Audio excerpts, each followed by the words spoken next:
Aujourd'hui, dans ce nouvel épisode, on va parler d'un sujet très délicat. On va parler de rupture, amoureuse, amicale, familiale. Pourquoi ça fait si mal une rupture ? Bonjour à tous et bienvenue dans le podcast Réveille-toi et brille. Je m'appelle Manon et à travers ces différents épisodes, on va parler de l'exploration de soi, des émotions, de psychologie, de spiritualité. Bref, on va parler un peu de la vie de tous les jours. Passons ensemble de l'inconscient au conscient. Réveillons ensemble notre pleine puissance. Je te souhaite une belle écoute. On a souvent l'impression que plus grand-chose n'a de sens. Nos efforts, qu'ils soient sains ou non, pour nous, à ce moment-là, ils ont échoué. On se sent rabaissé, rejeté, après avoir donné le meilleur de nous-mêmes. La personne que nous aimons le plus au monde, elle nous refuse son amour. Et c'est le drame. On se retrouve, sans trop y penser, enroulé dans un plaid, avec un pot de crème dans une main et une part de pizza dans l'autre, à regarder en boucle les grands classiques de la comédie romantique pour encore plus se faire du mal. On a vraiment l'impression que le monde, il nous tombe sur la tête, on se refait le film encore et encore, on résiste et on y laisse parfois toute son énergie, on refuse de souffrir. Mais en refusant de souffrir, c'est là qu'on va souffrir le plus.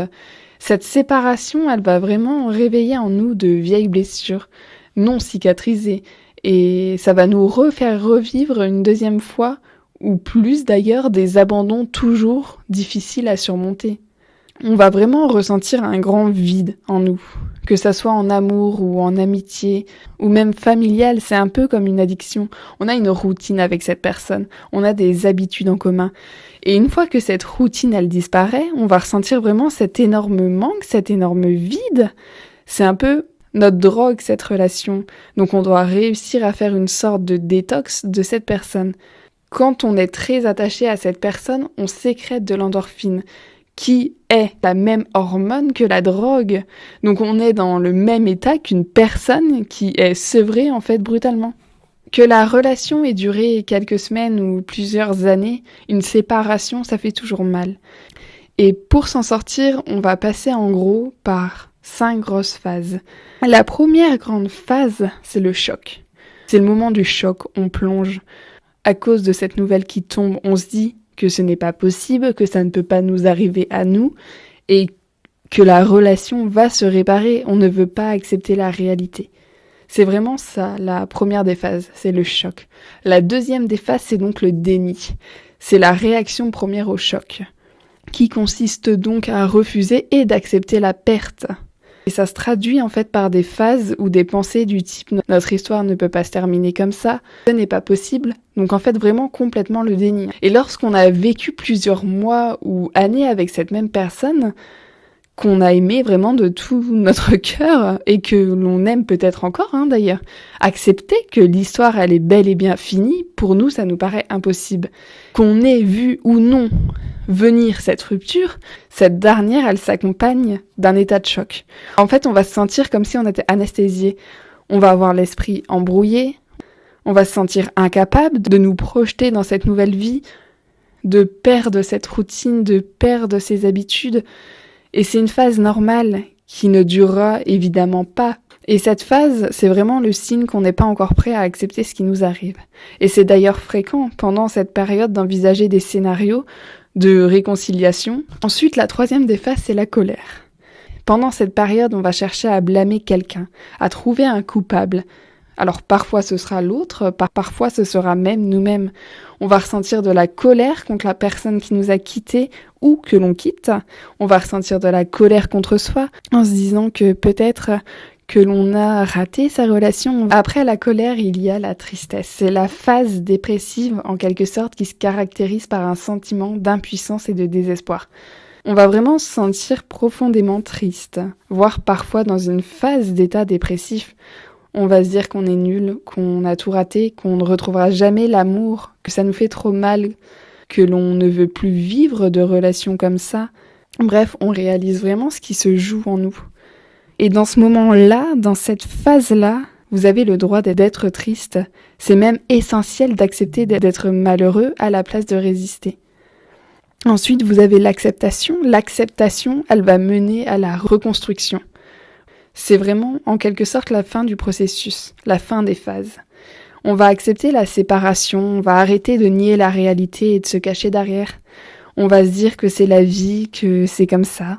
Et on va commencer petit à petit à prendre du recul, à se recréer des habitudes, puis une routine sans cette personne. Et on va sûrement se dire qu'on s'est relevé des précédentes blessures qu'on a pu déjà vivre avant. On va vraiment se sentir de mieux en mieux avec soi-même. Ces 5 phases, parfois, elles peuvent bouger, c'est-à-dire qu'on peut être triste, puis en colère.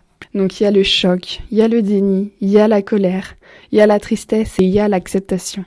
Moi, il y a quelque chose qui m'a beaucoup marqué quand j'ai décidé du coup de faire ce podcast, c'est que j'ai regardé les études qu'il y a pu avoir du coup sur les ruptures.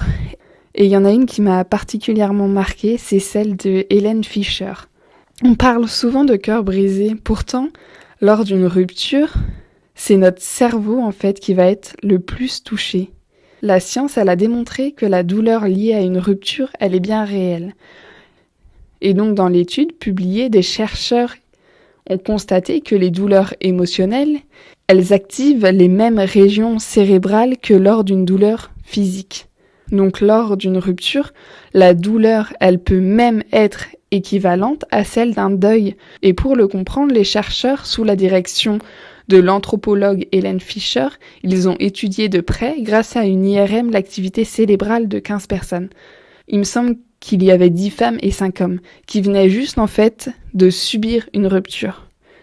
Et lorsque ces personnes regardaient une ancienne photo de la personne avec qui ils venaient de subir du coup une rupture, les zones du cerveau qui s'activaient, c'était celles de l'envie, de la douleur et de la régulation émotionnelle.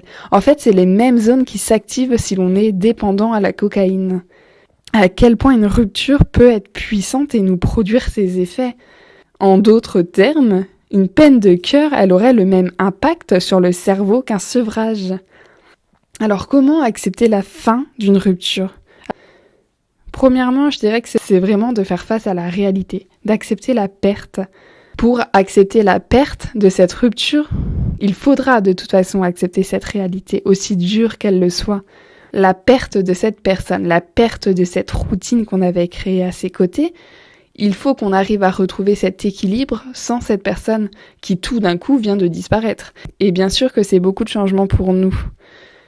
Et c'est pour ça qu'on doit vivre ces émotions et les accepter pour les dépasser.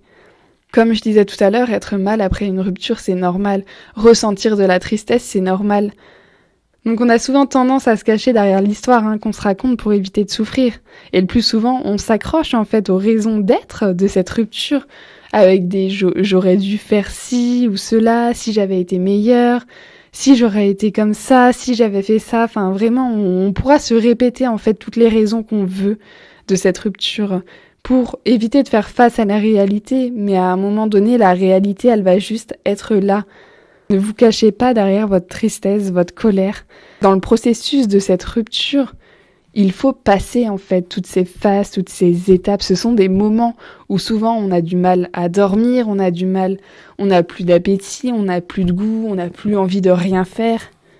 Accepter d'être triste, c'est aussi trouver en fait cet équilibre entre je reste chez moi, je ferme les volets, je reste dans mon canapé avec cette part de glace et cette part de pizza. Et je vais faire la fête tous les soirs en fait. Faut vraiment réussir à trouver notre équilibre à nous. Parce qu'il n'y a pas un équilibre défini, c'est vraiment votre équilibre à vous. Et la deuxième étape, je dirais que c'est de prendre conscience de ce processus, de prendre conscience du processus de guérison par lesquels on va passer, et de ne pas hésiter à demander de l'aide pour passer justement certaines de ces phases, certaines de ces étapes qui sont plus difficiles que d'autres. Quand on a envie que l'autre personne, elle s'en mange les doigts, quand on a envie que l'autre personne, elle souffre, en fait, on va essayer d'espérer du poison pour cette autre personne, mais en attendant en fait d'espérer tout ça, c'est nous qui allons manger ce poison et se rendre mal. Une des étapes aussi importantes, c'est de se désintoxiquer de l'autre. Ce qui va être très important pendant toute cette période, c'est vraiment la reconstruction, c'est le sevrage de l'autre. Cette personne, elle est sortie de notre vie, donc oui, ça nous a créé un vide. Avoir quelqu'un dans sa vie, dans son quotidien, dans ses habitudes, comme on disait tout à l'heure, c'est comme une addiction. Il faut donc, au moment d'une séparation, opérer pour une sorte de détox de l'autre personne. Et donc aussi se recréer sa propre routine. C'est pour ça que c'est important, quand on commence une relation amoureuse ou amicale ou peu importe, de ne pas oublier en fait ce qu'on est sans l'autre personne. Souviens-toi qui tu es sans cette personne, qui tu étais sans cette personne avant. C'est important en fait de se le rappeler parce que vous êtes un être à part entière. C'est aussi mal que ça fait, ce n'est pas parce qu'une personne part de votre vie que vous n'êtes plus rien. Et surtout maintenant dans une époque où on est souvent sur les réseaux sociaux, où l'on n'a qu'une envie, c'est d'aller voir comment cette personne, elle surmonte justement cette séparation. Si elle pense encore à nous, si elle voit déjà quelqu'un d'autre, si elle sourit sur ses photos. Mais ça, en fait, c'est vraiment s'accrocher à quelque chose qui est déjà perdu. C'est quand on ne s'est pas encore désintoxifié de cette personne, on est vraiment encore, je pense, dans cette phase de déni, à espérer que l'autre personne nous envoie encore un message, à espérer que l'autre personne nous appelle encore, à espérer, en fait, tout simplement que cette personne revienne. Mais à quel prix ? Pensez à vous, pensez à votre bien-être, pensez au prochain chapitre de votre vie. Coupez les liens avec cette personne, même virtuelle. Faites-vous violence pour votre propre bien. Prenez déjà le temps pour vous de faire face à la réalité, d'être en colère, d'être triste, de vivre en fait cette séparation sans s'occuper de ce que ressent l'autre personne. Mettez-vous en premier plan. Ne prenez pas la douleur comme compagne de vie parce que le vide est trop fort en fait en vous. Et souvent, on va aller s'accrocher justement à cette douleur pour ne pas se sentir seul, mais ne vous attachez pas à la souffrance née de l'absence de cette personne. Créez-en justement quelque chose de beau. Et pensez à une rupture dont vous vous êtes déjà remis. Ce qui peut aider aussi, c'est ça. C'est de vous souvenir que cette chose que vous êtes en train de vivre, vous l'avez peut-être déjà vécue dans le passé et que vous avez déjà eu la force de surmonter cette chose. Peut-être qu'aujourd'hui, vous ne vous en sentez pas capable. Alors rappelez-vous justement de cette force que vous avez eue à ce moment-là et dites-vous qu'elle est encore en vous. Il vous a peut-être fallu du temps, mais vous aviez réussi à surmonter cette tristesse, à surmonter cette perte, à surmonter cette colère, à surmonter ces changements, parce que vous êtes fort. Arrêtez de vous sous-estimer. Vous n'êtes pas une victime, vous êtes bien plus fort que vous ne le pensez. J'avais vraiment envie de faire cet épisode sur les ruptures, comme je le disais, qu'elles soient amoureuses, amicales, familiales, peu importe en fait le type de rupture. Je pense pas qu'il y en ait une qui fait plus mal que l'autre. Parce que c'est vraiment quelque chose d'important à se rappeler, je trouve, qu'on a les capacités en fait à s'en sortir et que si aujourd'hui en fait tu vis ce genre de rupture, j'aimerais juste en fait qu'un mot résonne en toi, même vraiment rien qu'un petit mot et que tu te dises que t'as la force en fait de surmonter tout ça. Je sais à quel point ça peut être dur ce vide qu'on ressent face à une rupture. Et justement, ne prenez pas la souffrance pour combler ce vide. Profitez-en vraiment pour vous recentrer sur vous, pour vous recentrer sur vos projets, pour vous recentrer sur la personne que vous êtes sans toutes les autres personnes autour de vous, sur quelle vie vous avez envie de vivre. Et je vais vous laisser sur ces petites paroles. Et j'espère vraiment que cet épisode, il aura pu vous faire du bien, il aura pu résonner en vous. Et si vous connaissez quelqu'un qui vit actuellement une rupture ou qui a juste besoin d'entendre ces mots, n'hésitez vraiment pas à le partager autour de vous. Je vous fais plein de bisous, je vous souhaite une belle semaine, je vous dis à la semaine prochaine pour un tout nouvel épisode. Je vais essayer de choisir un sujet plus joyeux, promis.